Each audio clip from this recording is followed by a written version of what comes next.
We are back at it, folks. Another week, another What the F happened. And we were just talking offline about all the stuff that's happening. It's kind of hard to focus on any one thing. I mean, there is just so much happening every single day. What do you focus on? I mean, well, definitely want to focus today on Trump going over in dealing, talking to the Saudi prince and dealing with the Saudi Arabia and striking a big deal. That could be huge. We're going to talk about that. One of the main topics on that particular one is peace by oil barrel, not by the barrel of a gun. Could we see peace in the Middle East? Well, that's one thing. Trump lifted sanctions over there in Syria. Trump's got deals with the UK. We've lifted some of the tariffs and some of the restrictions and some of the trade wars going on in China. Let's see more about that, but I think it's a bit early on that. It's a 90-day pause. But not only that, there is so much other news happening. I mean, what's going on in the bond market? We're going to hit that today and a whole bunch more. So stay tuned. I don't even know where to start and where to stop, but this is going to go by fast. It's going to be lightning round, I guess is what you would call it. So we'll be right back after this.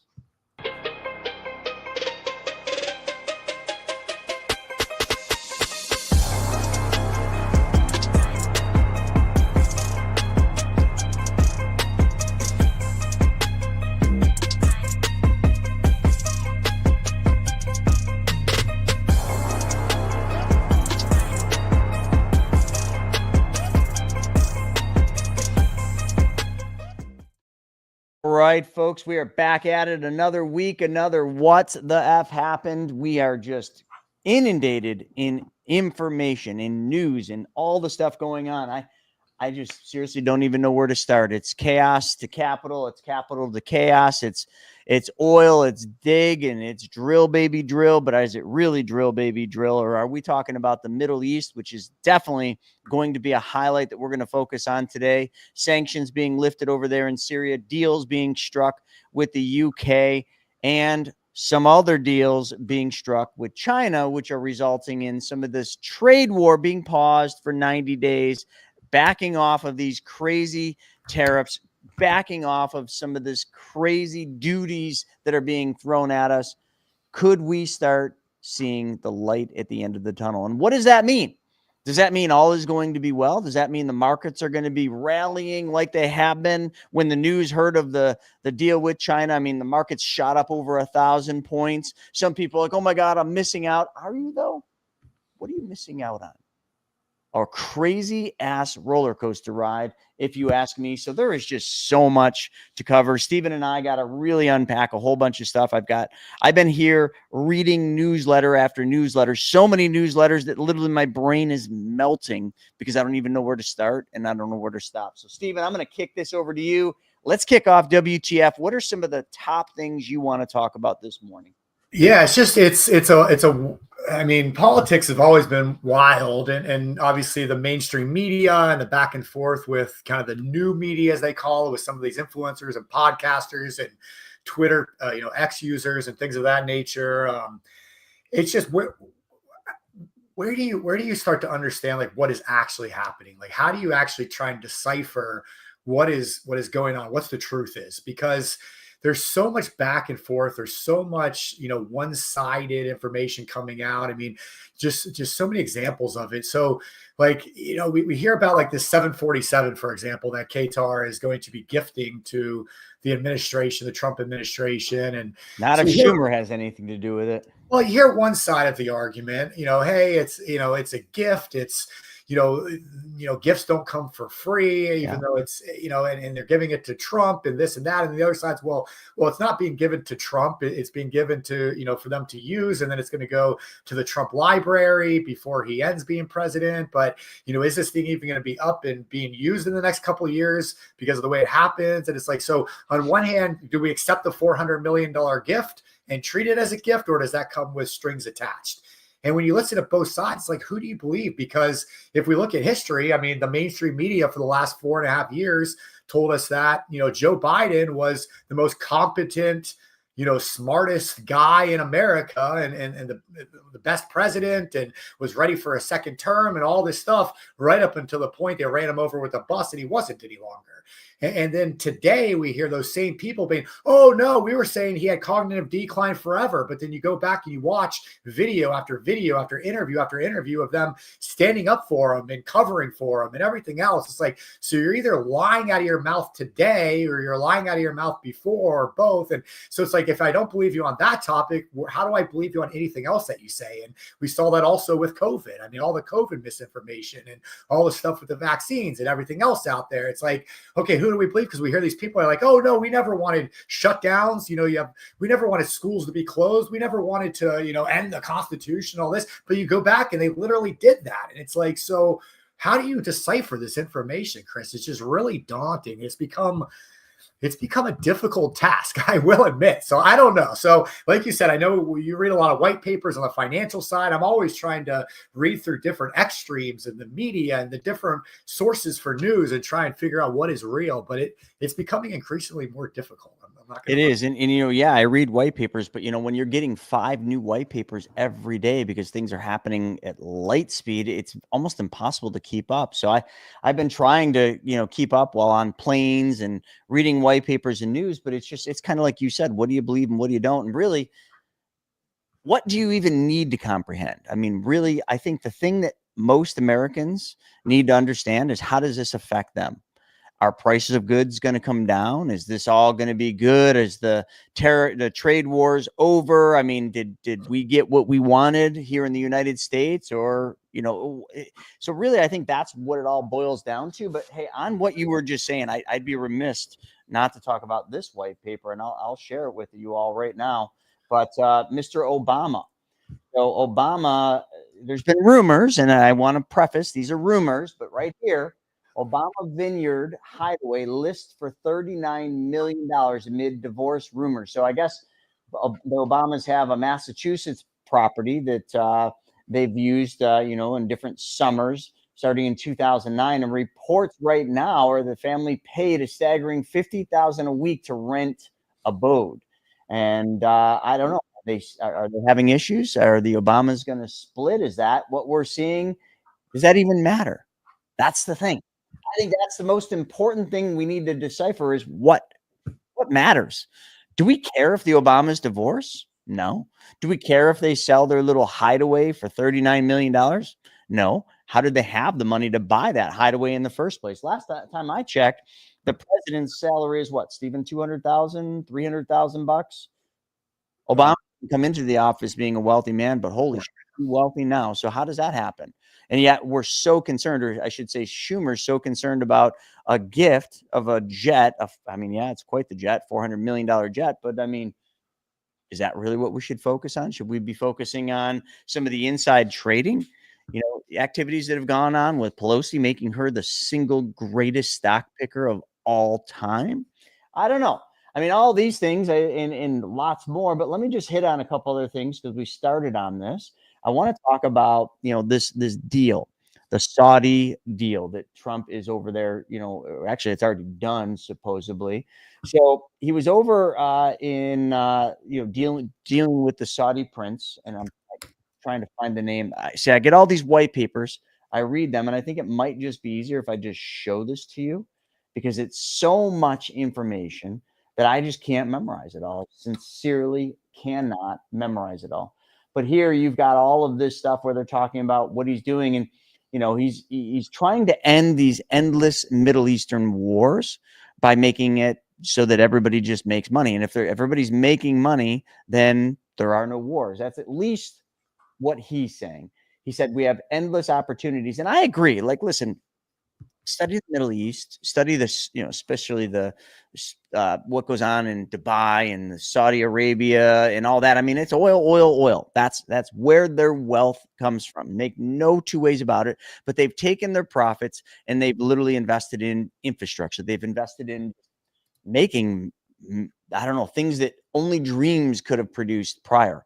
I mean, Dubai is literally, it was built out of a desert. And look at it now. It's probably on most people's bucket list. It's sheerly amazing. So when we talk about this, Trump right here is praising Saudi Arabia's Vision 2030, Crown Prince Mohammed bin Salman. Okay, he's got a huge initiative to diversify the Saudi economy. And what Trump is saying is he's reindustrializing America, calling the Crown Prince a visionary leader with courage to modernize. But all that aside, what was the deal? Well, it was a peace deal, but all deal, a deal to literally just bring the U.S. and the Middle East together, but not in ways that you might think, and really just business relationships. Trying to, just create business opportunities between the Middle East and the U.S. that are incredibly profitable. And I think that would be a really important thing. I remember when we were talking about the BRICS and Russia and all in China, when we were in the Biden era, and really, we were really quite concerned about that. We were concerned about them coming together and creating a currency that will take over for the dollar. We were worried about World War III, which, not saying that's off the table. We were worried about a lot of things, but with stuff like this happening, Saudi Arabia was a really, really important piece, or chess piece, I should say, in this overall plan. And it looks as though he has done it. He's struck a deal. They're going to invest significant monies. I think, it was kind of pledged that up to $1 trillion over the next 4 years. I think it's a little less than that, 600 billion or something like that. But hey, who's counting? Add a zero, take away a zero. But this whole article talked about that. And I did read this whole thing. But right here, this is the 5 things to watch for. Massive capital flows between the U.S. and Saudi Arabia. Okay, infrastructure, AI, and energy, expanded Abraham Accord. And if any of you don't know what the Abraham Accord is, let me just read this to you, because this is an important thing. If we're expanding this, Abraham Accords are a series of normalization agreements between Israel and 4 Arab League member states: the United Arab Emirates, I don't even know how to say that, Bahrain, Monaco, and Sudan, and then now add Saudi Arabia to this. These agreements, brokered by the U.S. administration, aim to improve relations, promote economic cooperation, and foster a culture of peace and understanding in the Middle East. Who doesn't want peace in the Middle East? Because I certainly think that would be a great thing to accomplish. If nothing else, if that's the only thing we accomplished, that's a win. A pivot from defense to development, less military, less wars over in the Middle East. How long have we been fighting wars in the Middle East? And what are they over? Let's be honest, oil. So why don't we just come together and just make it profitable for everybody? I mean, the U.S. has a lot to offer the Middle East, and the Middle East has a lot to offer us, more so now than ever before. And you know what? We used to have relations. We used to offer protection to them in exchange for valuing oil in the U.S. dollar, the petrodollar. Let's see right here, potential resurrection of the petrodollar marriage. So what does that mean? Could we start to see more emphasis going back to gold-based dollar? I don't know, but hey, it's a start, and a harder line on Iran. So one other big thing that's being talked about, and it was in this article up here, but was more or less putting a hard line stop to Iran being a nuclear power, because ain't nobody wants that. That's for sure. I mean, Stephen, do you want Iran to have nukes? I certainly don't. I don't think that would be a great idea. No, I don't either. So that's where we're just going to start this off, is just talking about what happened over there. That is a huge victory. I know the markets were rallying, and if you watch the mainstream media, they were talking about the deal with the UK. But like, to be honest with you, like, that isn't going to move needles. Yeah, it's one little deal. What deal we need to see, and it's not done yet, is the deal with India. That is a deal I need to see. I need to know what this deal with China looks like, because it's very, very vague in what they've given us. Like, yes, we're pausing, we're bringing tariffs down, we're pausing it. And I haven't been able to unpack the entire, deal that we're striking with China. But nonetheless, the markets have done a much better job of unpacking it, because the markets rallied 1,000 points. If any of you know more about what happened with that, please indulge. We have been traveling nonstop, event after event. So we're a bit kind of, I guess, behind in the news, but I think everybody's behind in the news. You can't keep up with it. And I want to bring this back full circle to money in a second, and what this means to you, your family, and the cost of goods, as well as your 401ks. I want to wrap that is what we finish on. So stay tuned. But Stephen, what do you have to say about all this stuff with the Middle East and China and UK and all these deals that are being struck. Literally, I mean, how does the dude even get that many places?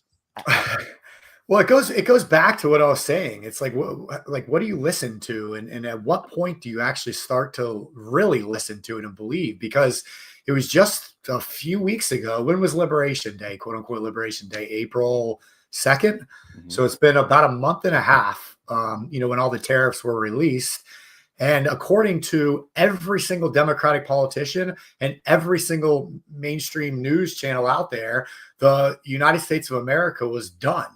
We were going to crash and burn. Everybody was going to lose their jobs and houses, and the stock market was going to crash, and the money was all going to go away, and all hell was going to break loose, and the Constitution was over, and just it was, the world was going to end. And a month and a half later, the stock market's now higher than where it was on Liberation Day. And so it's like, is the sky falling, or is this just all rhetoric and BS? But again, on the other side, I mean, there's real implications to a lot of this stuff too. And so, we're high today, but is this going to last? Like, have we not seen the effects yet of what these tariffs are going to do? It's a 90-day pause. So what's going to come out of it? And so, quite honestly, Chris, I think the way to do this is to not even look at what we should start doing is looking at the news from like a month ago. So read the news from like a month ago and analyze it today after some time has passed and all the, what do you call it? All the, not extremism, but all that like hype and everything, all that fades back down and actually see what really happens. Because let me show you what that looks like, Stephen. And you let me. I just have to share this because this is what the news from a month ago looks like. These are, just so you all know, pretty much everything in here you're going to see are just the white papers I get. Look at the dates. Let's see, a month ago. Let's get back to April. I ran out of pages, Stephen. We got to go back. Let's see, April. Here we go. So we got March. Here's all the newsletters that we've gotten. Okay, all these are newsletters. You can see here, Daily Reckoning, the Rude Awakening, Strategic Intelligence. These are all just newsletters. Notice all the ones that are bold. That means I haven't had time to get around to them. It's just insane how much is happening. I mean, I just don't know how anyone keeps track of it all. I feel bad for the people that have to draft these agreements, but it's heavy. So you can see I was really reading a whole bunch of them today. It was just hard for me to articulate all of it. We were talking about, I read about gold, the deportation, which I'm going to hit in a second, a bunch of stuff about military secrets that have been unleashed. So there's a lot to go through. I mean, or you can just watch the news and you're going to actually learn absolutely nothing. I mean, the news has had this is the funny thing. So here's CNBC. Nothing that I have seen in those newsletters has appeared in the news, at least of relevance. I mean, there's been talks about it right here. China got mutual respect if it craves from the U.S., but the trauma for business is real. So they're talking about the tariffs. Everything every day is, S&P 500 rises, blah, blah, blah, blah, blah. Trump meets with Syrian leaders in Saudi Arabia. Yes, and they lifted the sanctions on Syria. He even called the guy attractive. That's kind of a Trump thing, right? He always says, you're a shockingly good-looking guy. You're an attractive guy. I don't know where that comes from, but whatever. But the news just doesn't have anything good. I'll tell you a couple things that are weighing on me right now, Chris. AI and robots. So I don't know if you saw the latest from Tesla. So, Elon Musk jokes around, we're just a car company, right? Right here, Tesla, we're a car company, right? And Elon retweets that. But I mean, if you look at this, it's hard to imagine a person not wanting his or her own personal humanoid robot. There's over 8 billion people on Earth today. It's also hard to imagine a business not wanting its own humanoid robot doing useful things. And there are over 360 million business. I mean, Chris, imagine having one of these at your office every day. I'm just trying to hire an executive assistant here. We have now gone through like 8. Well, we've kind of gone through about 40 different resumes, boiled it down to 8. And I just did an interview last week. She still hasn't even called back. It's like impossible just to hire someone right now. So watch this, though. Just watch this real fast. I mean, this is unbelievable.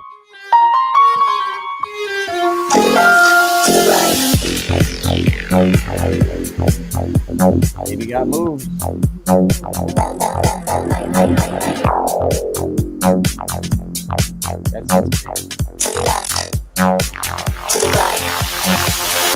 Are you sure this isn't AI?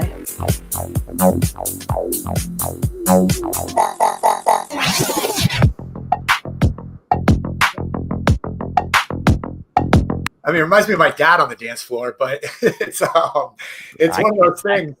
I can't dance like that. It's unbelievable, man. I mean, imagine that thing working for you 24/7, 24 hours a day, 7 days a week, never complaining, never taking a break, doing whatever you need, cleaning bathrooms, writing things, running errands, like doing all the stuff. I mean, the cars drive themselves as well. So this thing could hop in a vehicle and go to the post office for you or ship things or whatever you need. But here's where it gets scary. So that's the actual side of what is, physically possible. So then we look at, okay, well, what is AI doing? Like, how are these robots powered? And we get articles like this. AI research takes a back seat to profits as Silicon Valley prioritizes products over safety, experts say. So they're unleashing all this AI technology with these robots that are like superhumans that don't ever need to take a break except maybe to charge up. And I'm sure solar powered robots are going to be next, where they never have to stop. So it's like, I mean, fill those things full of a bunch of AI that has no safety protocols. And how quickly does this spiral out of control, Chris? Extremely quick. I don't know, man. It's pretty wild, though, right? And it's just,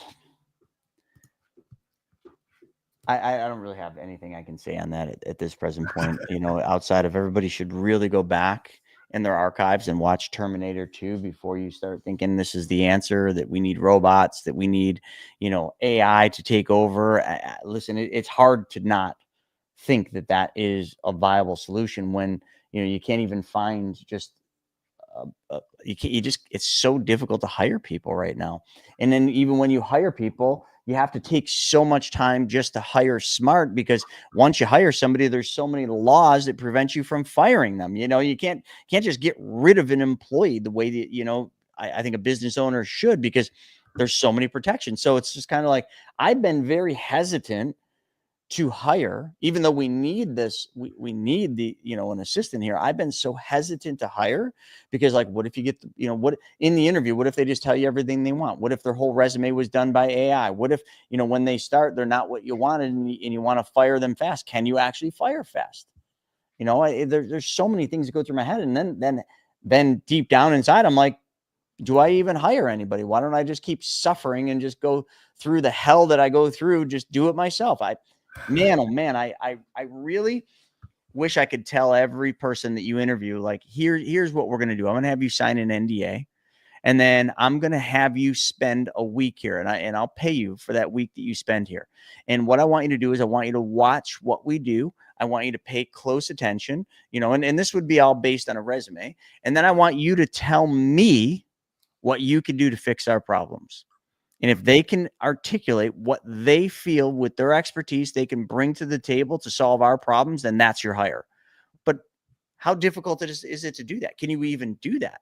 Up to $600 you could, because you can pay somebody $600, 1099, before all of a sudden you got to start really thinking about, are they an employee and how does this work? Dude, it's just, I don't know. These are just my struggles. These are the things I'm struggling with. So when you show me a robot that can do TikTok dances, it's kind of stupid that's like what they're emphasizing, is that the robot can freaking dance. Who cares? Can the robot make business more efficient? I would say probably, but at what cost? You always got to ask, at what cost? Yep. I don't know. Talk about real quick. Let's move over. Let me find my article here about deportation. So as we all know, like, we had a little bit of an illegal immigration problem. A lot of bad people came into the country. There's even still to today, I'll put it this way. I live in a really safe neighborhood, or at least I like to think it's a safe neighborhood, but there has been more car thefts in my neighborhood. There's been, crime in this tiny little town called Clarence, and a lot of the crime, I hate to say it this way, has been like just not people that live here. And I'm trying to say this as nice as I can, but it's just like, I don't leave my cars outside. I don't feel comfortable with that. I have to lock my doors. I have an alarm on freaking everything, alarm on the business, alarm on the garages in the back, alarm on my house. Like, I feel like I'm in prison because everything has to be so secured. We had to call the cops a couple weeks ago because we had this car that just kept stopping in front of our house, staring at it. My wife took video surveillance of this person. Stephen, here's a funny thing. Little did I know. So the one day that car was there again and staring at it, my wife took a photo. I happened to be around the corner at Hector's Hardware. I got in my car, zoomed over. I actually saw the vehicle as I was coming into our neighborhood. I spun my car around. I started following him. He knew that we kind of had like this little chase going on down Main Street. And then he knew I was following him. So he turns into this place, this farmer's market. I turn around and then he turns around, spins around, tell me that's not like showing there's a problem. I start following him. Cops are on the phone. They're like, stop following him. I'm like, what do you guys? And I'm literally arguing with the police. I'm like, are you going to pull these plates? I gave you the plate number. Are you going to tell me who this is? Are you going to visit them? Are you going to find out why this person keeps stopping in front of our house, staring in our windows? No, they're not. Okay, so why should I stop following this person? Because now all of a sudden I'm the one like breaking law because I want to know where this person lives. I want to know who this person is. Like, it's an uneasy feeling. I'm going down a rabbit hole here, but like, does anyone really feel safe right now? But yet, the whole thing I was kind of building up to with that has nothing to do with immigration or that, but it's just, there's just more crime. There's more people that don't feel safe right now. And one of the things that's happening is, yes, we want to get rid of the illegals, the bad people. We want to send them back, where they came from, but it's being stopped. Did you know that, Stephen? All of the stuff is literally being stopped by attorneys. There's a massive thing right now where it's basically being called unconstitutional. It's being called illegal. The district courts are stopping like the courts from proceeding and deporting people. They're glorifying, some of these people that got, like that one guy that got sent over there that wasn't supposed to be, and they talking about his family, but he was definitely part of that gang. I mean, I don't care what anyone says. So all of this stuff that's going on, it's like you've got a president who was elected. Okay, you've got the Supreme Courts who got to make some decisions here on whether or not these district courts, largely run by Democrats, whether that's important to know or not, doesn't make a difference. They're just stopping all of this. Like, they're not allowing the president to be the president. And I don't know. Again, this is just more useless information, but all this stuff just comes down to what do you believe and what don't you? And can anything even get done by the president of the United States of America? All these deals are getting signed, but are they going to be stopped? Everything else seems to get stopped in the courts. What are your thoughts? Wow. And I read all these articles, and that's what they're about. I read an entire giant white paper all about how, the district courts have so much power right now. And until something happens, like the Supreme Court steps in and does something about this, nothing's going to change. Yeah, the Supreme Court definitely needs to take on some of these cases. I mean, but you look back to Obama even. I mean, he deported 5.3 million people over more than any other president. Yeah, and there was no outrage and all the, that's what I'm saying. Just everything's so polarized right now that no matter, like, Trump could literally say, I'm going to cure cancer, and people would talk shit about it. It's so insane. Here we go. I'll show you the article. So here, find it. 3 solutions. So I'll just read these.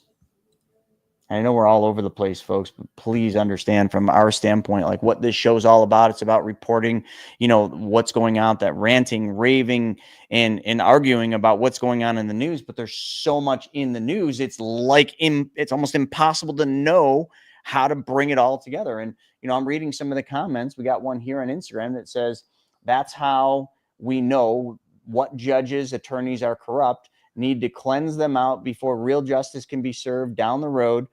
When we, sorry, I got to put my damn glasses on for everything.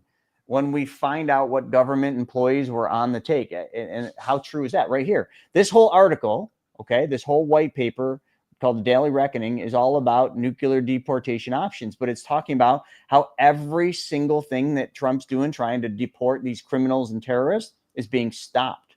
The obstacle right here, the courts. So it's just talking about how courts that were judges that were primarily put in place by Biden and Obama, and they don't care about the bad that these people do. That it's just all a game. But here's the solutions. To get down here, right here, three solutions to the problem. Number one, the Supreme Court has to issue a definitive ruling that the district courts cannot issue nationwide injunctions, and they can only issue orders for the plaintiffs in the case that are not entire class of illegal. Anyway, whatever they're saying, ignore the courts and proceed as planned. That's sort of what Trump is doing, just ignoring the courts and just pushing on. But that's going to scream unconstitutional, because that's exactly that's happening. Or the third, abolish district courts. Like literally, those are the three things on the table that have to happen before anything's ever going to get done. Man, it's just so difficult right now to decipher right from wrong, to decipher what's best and what's not. I don't know, Stephen. Let's go over to. Yeah. Well, I mean, one other good example just of the economy and jobs. I mean, this just came out this week. Labor Department admits hundreds of thousands of jobs were fake. So if you look at the third quarter of last year, leading up to the election, so the report from September of last year, the administration came out and said there was 400,000 new jobs between July and September. But the new data suggests that none of those jobs ever existed. And it was just constant gaslighting, like just all lies.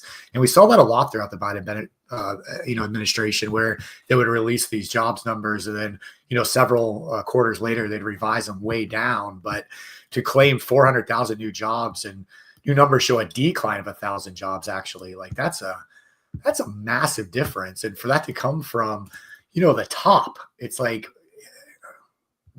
where do you go? Like, it's crazy. Well, I mean, there's all these executive orders that Trump is signing in place, to reduce the price of prescription drugs in the U.S., because prescription drugs are so much more expensive here than anywhere else in the world, and they're all made by the same. So a drug made by the same manufacturer costs sometimes 10 times as much. I think it was actually 30 times as much here in the United States as they do overseas. And then when these drug makers are asked why that is, they say research and development. No, you know what it is? It's lobbyists. It's paying people off. That's what it is. It is not research and development. The drug's already done. The research and development would apply here in the States as well as overseas. If you're selling the same damn drug, but it's cheaper everywhere else, why? Well, because you're paying people off. That's why. And I read a whole article on that. That pissed me off. Well, here's another thing with that, Chris, is okay. So, and they gave an example. I think they're using Ozempic. Trump came out and called it the fat shot or whatever. He's talking about a friend of his that took it. But it's like, I forget the exact numbers, but I think he said in the U.S., the guy pays $3,000 for the drug. And where he was overseas, he paid like $80. So it's like $3,000 here versus $80 in other countries. And almost every single drug and medication is like that across the world. And so, Trump said, hey, this isn't right. We're paying for all this, research and development, the creating the drugs and everything. And Americans are footing the bill where the rest of the world is taking advantage of it. So, let's fix that, which you can't argue with that at all. I 100% agree with that completely. But here's the problem. The way that Trump is going about it is basically price controls, because he's basically saying, hey, listen, like, we're going to limit what you can pay in the U.S. compared to what you pay other places. Look at history, Chris. Price controls are not the way that a free market operates. It's not the way that the government. So even things that sometimes Trump does that are right, the approach for them, might not align with some of the values of a conservative party or a free market in the United States of America. So things like that kind of tend to be like, all right, well, what is going on? You know what I mean? And I will say this, the other thing, Chris, just kind of on the markets and where to look. I saw this statistic this week come out, and this was very relevant for what we're doing right now with some of our webinars later today. So let me just pull this up real quick. So I just saw this come out from Bloomberg. Americans fall behind on car payments. The percentage of borrowers at least 60 days late on their car payments is at the highest ever on record, ever recorded right now. I just did a YouTube video about that. It'll be coming out in the next week or two. Dude, it's not, Stephen, it's not just car debt or car loans. It's credit card loans. It's mortgages. Dude, you're not hearing about any of this in the news. Folks, you want to see where the problem is, and I'm going to show you something in a second, but this is what you start looking at. The fact that, and also leading indicators, we just did PMC's Money Tank out in Dallas, and we were talking about how UPS just laid 20,000 people off. Like, when you want to know where the economy is going and where the markets are going, just look at leading indicators. These are leading indicators. People are struggling. Okay, I don't care that inflation is down to 2.3 and everybody's rah-rahing and the stock market's rallying over all these things. People are having a hard time paying for fucking groceries. Groceries. People are financing groceries. Let that sink in. And then, you know, the stock market is so disconnected from reality that it's not even worth looking at it. If you're putting in the stock market, you literally need to go and get you need to get examined. Like, it's stupid. Unless you're a trader. If you're a trader, game on. The volatility in the markets is definitely making it so that you can make a lot of money if you're a trader. If you're not a trader, if you're just putting money away for your children's college education or your retirement and all this, and you think because the markets are going up and these trade deals and all this stuff, like the markets are going to rally, we still haven't gone through the hell we're going to go through. Those stats right there, car delinquencies, credit card delinquencies and defaults, mortgage delinquencies and defaults, all of this is going to come to a head. It's all going to come to a head because when people can't afford groceries, okay, do you think they give a shit about paying their car payment or their credit card payment? You're just not hearing about it yet.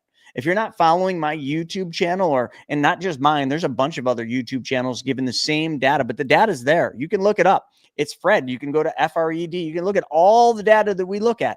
The numbers don't lie. The defaults are real. The delinquencies are even realer. We are setting records for defaults and delinquencies, and it's only going to get worse. I know the president and all these things, you know, are all working toward it. But even the president and anyone in politics right now will tell you we got a lot of pain to go through to get to the other side. And that is what's going to happen. So just be careful, folks. That's all I can say. And also, if any of you are driving in those I don't know, self-driving taxis, Waymo, they just recalled 1,200 of them because they're having car crashes. So you won't be seeing me in one of those self-driving vehicles. No way. No can do. Stephen, I'm sure we'll be driving around in them. Well, Chris, I mean, on the economy, I mean, so we're seeing it, you know, every day. So people are falling behind. People are hurting right now. We're seeing this in our business every day. You know, one of the things that we do a lot of is obviously the infinite banking concept with especially designed whole life policies. I mean, I'm seeing a lot of my clients right now, they're struggling to keep these going. And it's not that the system is not working for them and the concept's not working for them. Their lives, their businesses, their incomes are failing them because things are changing right now. And we're seeing this. See, we kind of live and die by the sword, Chris. And I was thinking this last night a little bit. You know, one of our clients kind of fall into two different groups. We have people that come to us because they understand there's something better out there, but foundationally, they're strong financially. So they have strong jobs, they have strong incomes, they have strong net worths, and they're doing something because this is what wealthy people do. Wealthy people use what we have to create wealth, to create legacies, to create protection, to create tax benefits, to create everything that we teach. And that's a solid part of our clientele. The other half of our clientele, however, are people that are hustlers. They're real estate investors. They're new entrepreneurs. They're people that know there's a better way out there and they're out there making it happen. Those are the ones that are at the highest risk when the market turns for their businesses to fail because they don't have that solid foundation quite yet. And so we're seeing in that group of people, those hustlers, those investors, those new entrepreneurs, we're seeing them struggle financially right now. And I saw this exact same thing happen in 2007, leading up into 2008 when we saw the last crash. Those hustlers, those are the people that really got hurt. Now, the strong financial, the high net worth, the wealthy people, they'll be fine. The stock market is not the economy. The stock market's doing great. The stock market will probably continue to do great.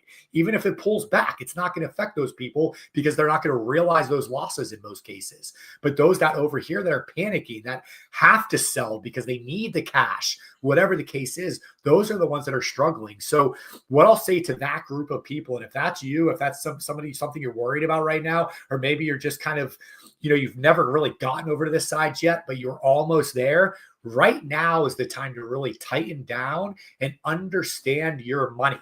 Understand where your debt is, understand your cash flow, understand what you really have working for you. And we're going to talk about that actually today on Wealth Webinar. So at 1 p.m. Eastern, join myself and Mr. Freak in the Sheets, Craig Yenny. We're going to go in deep on that concept right there. How we can understand what our money is, where our net worth, how we can be prepared for what is coming. So we're not one of those people that loses our policies. We're not one of those people that loses our homes, loses our cars, loses our financial ability to maintain our lifestyles. And so join us at 1 p.m. today for that, because it's going to be very, very important going into the rest of this year. Because like you said, Chris, I'm worried that what we see right now with things bouncing back and everything's looking good, they're hiding the real numbers. They're hiding the real data right now, and it's coming, whether we want to admit it or not. Well, I mean, listen, like the administration has said it's coming. They've just not said it they're not like, jump in the bunkers. The recession's here. It's going to hit. No, they're telling you. They have been telling you, but yet I'll just give a real life example. I was talking to somebody, and I can't use their name, but I was talking to somebody locally, and they were just telling me, that they're still investing in the stock market. They still think it's going to continue to go up and up and up. And I said, what makes you think that? And they said, well, because, and they were talking about the trade deals, and they were just talking about all the things. I said, what? No. And then I asked them, I just said, what is going to drive the market higher other than speculation? They literally couldn't answer it. I asked a couple more questions, and I didn't want to be that guy, but they couldn't answer anything. It was 1,000% based on speculation. And one of the main reasons this person was taking the risk that they were to invest in the market is because they're behind. They're behind for retirement. And they think that the answer is to take more risk to get ahead. Now, I get it. I do. But is there a right and a wrong time to take risk? Can I just share something with you? And I've gotten beat up on this one topic, probably more than anything else. And I still don't understand it, but I just don't even talk about it anymore because I'm just so sick of hearing about it.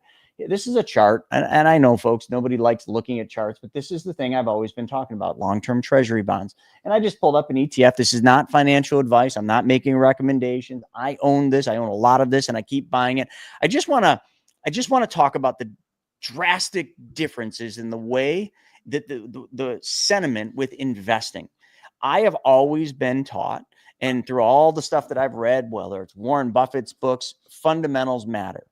Okay. The balance sheet matters. Now, Stephen and anybody on my team, they know I'm literally, I know Craig's a freak in the sheets, but what I'm a freak in the reports, man. I'm a freak in the financial reports. I'm studying the profit and loss. I'm studying cash flow reports. I'm studying the balance sheet. These are the things that I look at. And when I'm looking at another company, those would be the things I would be looking at.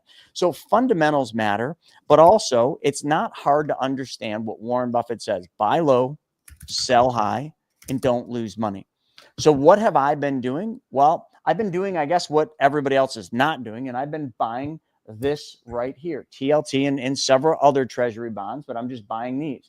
And all I got here is I want you to look. I got a 5-year chart looking at it from a 1 week, and we could change 1 week and go 1 month, but it's just easier for me to show it from a weekly. And all I want you to do, I drew some lines here. So right here, if we go back 5 years ago, that puts us back right after the pandemic. You remember what happened during the pandemic? During the pandemic, what did the Fed do to interest rates? They dropped them. They pulled them down. They lowered them. And what happened to the price of treasury bonds? They skyrocketed. Okay. The price went up. The yield went down. You must understand it's an inverse relationship. So that's where we're at. Now, if I just put that number, that's $117. And that's not even the high point. That's just the 5-year high point. Okay. Now, I'm not saying that we're going to get back here anytime soon, but could we get here? So let's look at this. This one's very real. So this one's $105. $105, and we were there back in May of 2023. And then I want you to look at what happened here. See how the price of this went way down, got down to as low as $83. And just so you all know, it's sitting at $85 and down today. Okay, it's at 85. The lowest point in 5 years was roughly this point right here, and it only touched it for a second. About 82.42 was the low, but I'll just call it $83. Okay, that was the lowest point ever. And when did that happen? 2023. What was happening in 2023? Stephen, what was the big thing we were fighting in 2023, and how did the Fed react? Yeah, inflation is still going on, right? Inflation was nutty. Yeah. Approached 9%. And what did the Fed do to combat inflation? They raised rates. And look at this period of time from right here to right here. I just want you to look at that. That was the Fed raising interest rates, which drove the price down to this 5-year low of $82. Then after that, we had some bumps, okay, some ups and downs. Okay, the Fed started easing off of the rate increases. They kind of pulled back a little bit, and you saw some movement here, which brings us just to where we're at today. So where we're at today is a very interesting place with Treasury bonds, but nonetheless, we are sitting at $85. To me, this is a massive, massive value.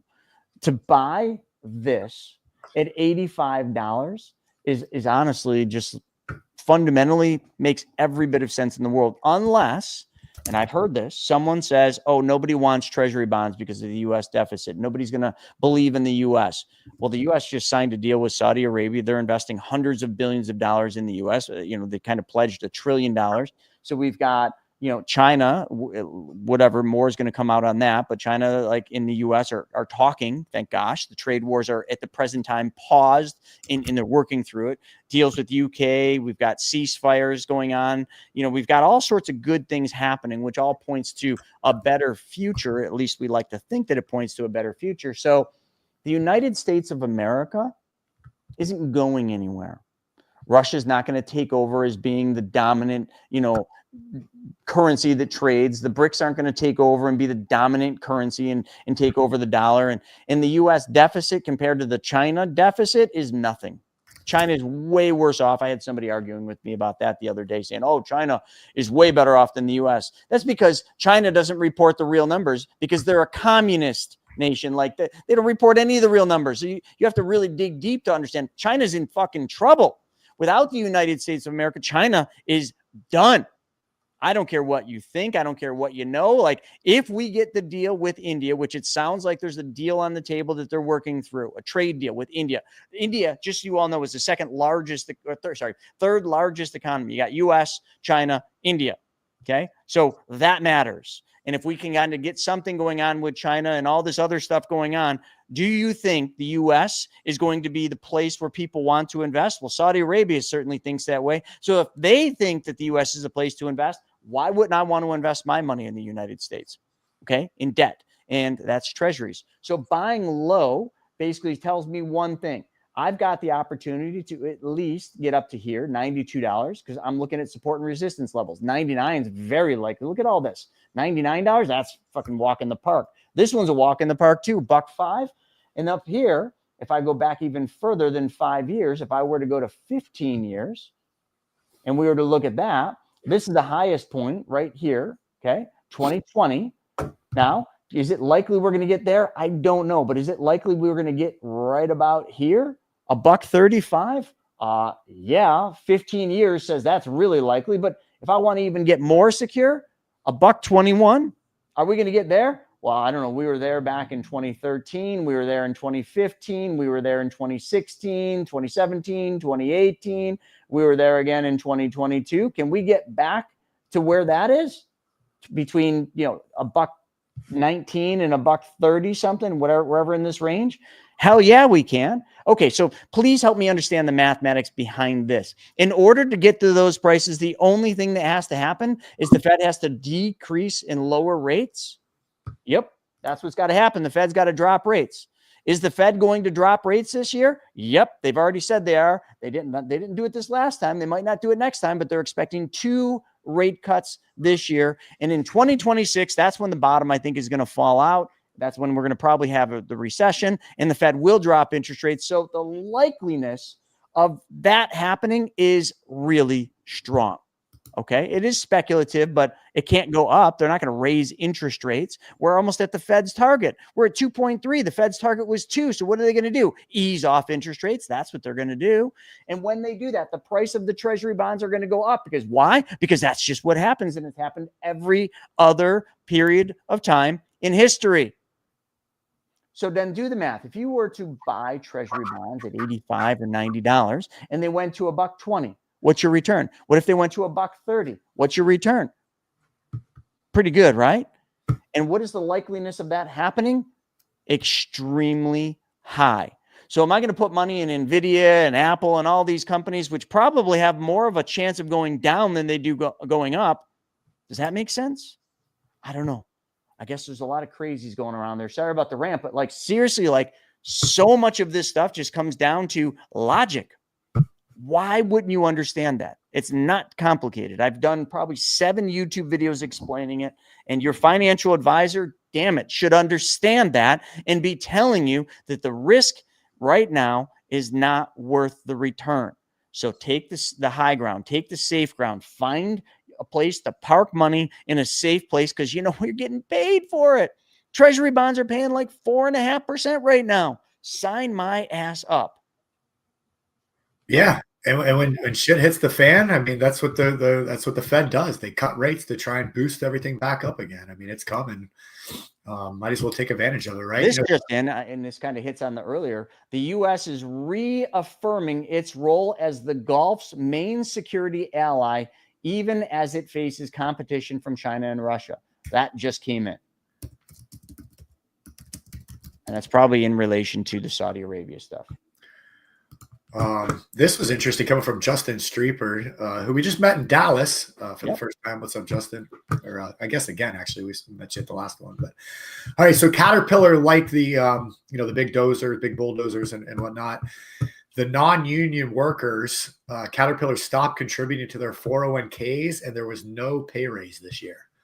They just found out on Saturday. So you're starting to see some of these companies do more and more things. All of them are slowing down as well. Yep. I mean, you might see some earnings come out positively and some, companies posting positive returns, but like, look at the sectors, look at the industries they're in. The leading indicators, like what Justin's mentioning, and like UPS and, the logistic companies, they're struggling. Airlines are struggling right now too.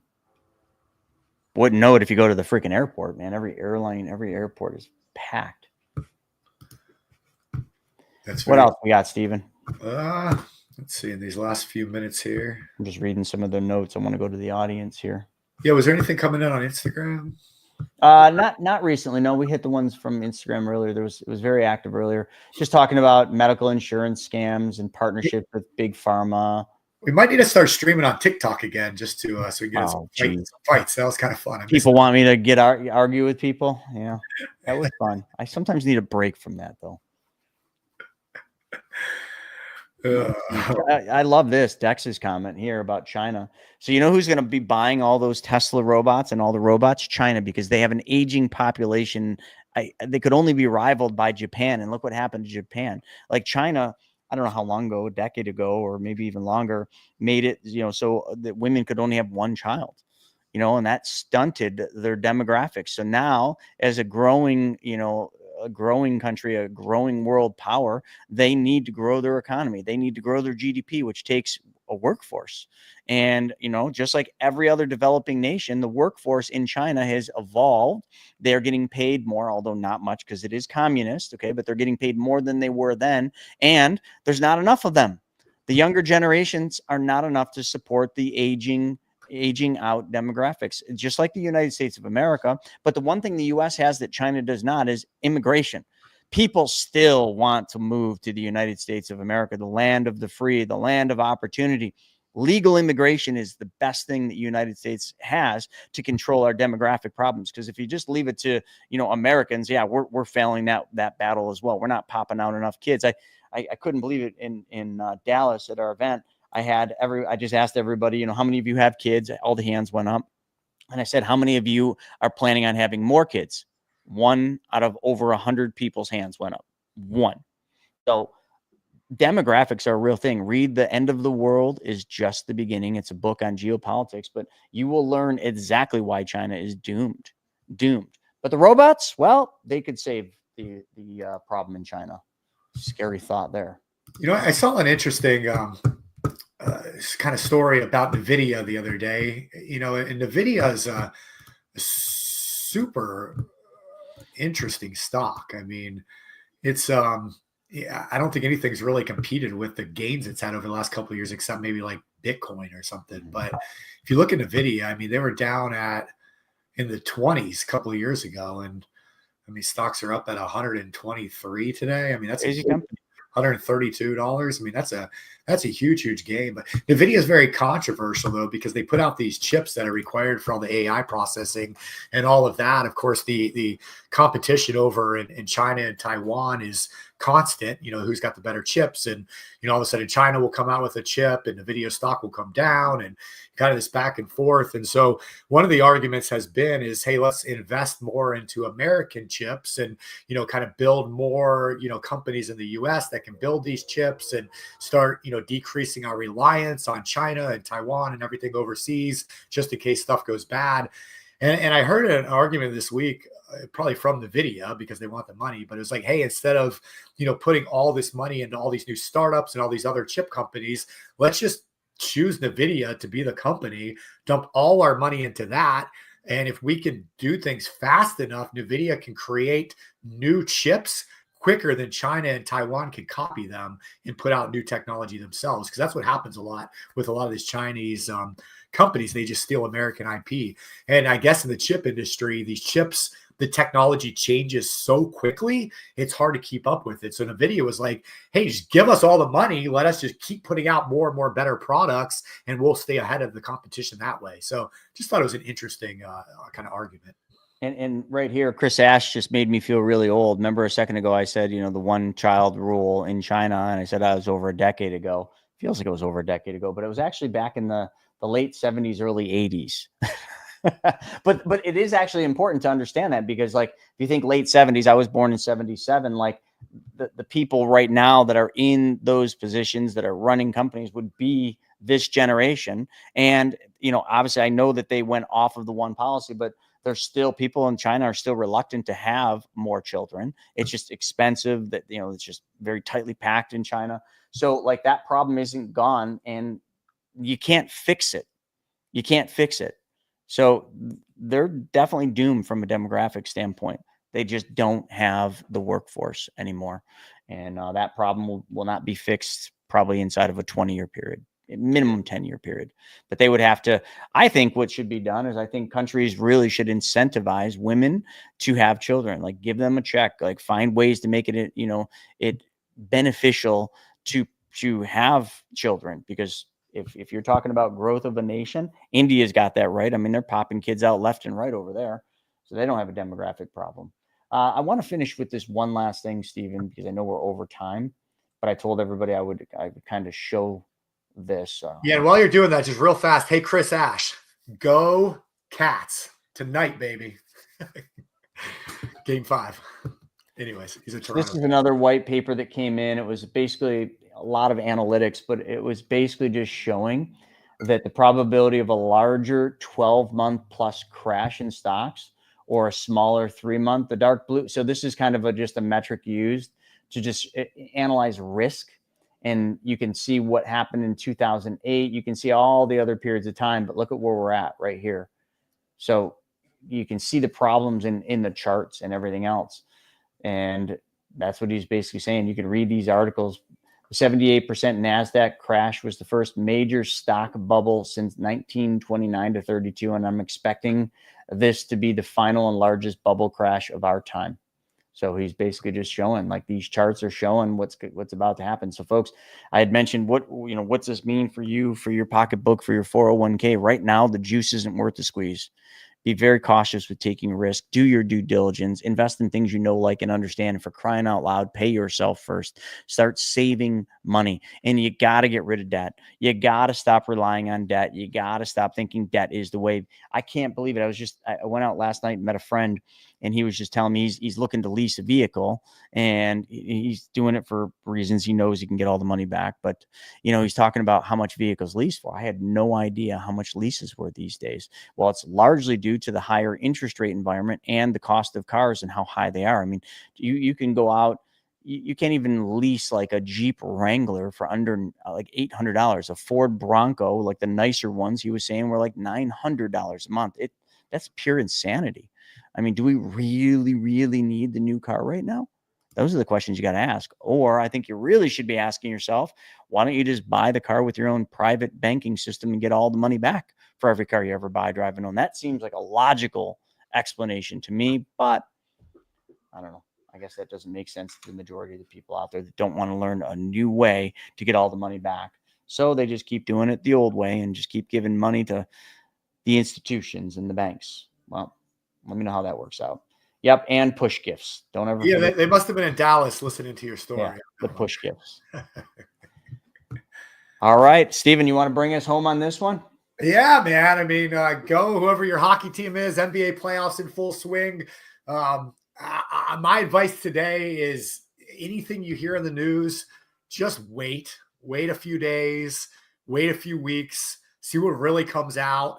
Let's stop with the panic and the constant fighting. I mean, you open up social media right now and it's just constant political stuff from one side to the other. And the comments are just people arguing with each other. None of that is productive. It's all a waste of energy. Let's focus on things that really matter in our lives, our families, our businesses, our travel, our experiences. Let's go out there and have fun. I mean, last week in Dallas, and those of you that missed it, Private Money Club holds an event twice a year called the Money Tank. And it's where a group of real estate investors and people that are learning about real estate, private money lenders, people that are just looking to, be smarter when it comes to investing and controlling their wealth. We get together. We had about 120, 130 people together in Dallas last week for a couple days, all learning together, having a great time together, all different walks of life from all different parts of the country, from Florida to California and everything in between. I mean, it's experiences like that are going to make us better human beings. So let's focus on the things that matter. Let's focus on each other. And Chris, I'll say to you, safe travels this week going out, leaving the country. We'll be holding down the fort. So join us later today, 1 p.m. Eastern for Wealth Webinar. It's going to be a really good one. We have Ask Me Anything going on later today at 4:30 p.m. Eastern. So we'll see you guys at those shows. Otherwise, we'll be right back here next Wednesday morning for What the F Happened, for another full week of crazy news. And maybe, Chris, you can bring us back some news from Croatia. We'll see what's going on. I will try to do that. And I love that comment from It's Him. You need families, not children. You need both, but families and love, that's definitely what we need. And the most important things in life are the things that don't cost a penny. They are free. So let's focus on what matters. Let's go out there. Let's take names, kick some ass, and we'll see you on Wealth Webinar. I won't, because I'll be on a plane, but you guys can all enjoy it. It'll be a good one. Thanks, and we'll see you very soon.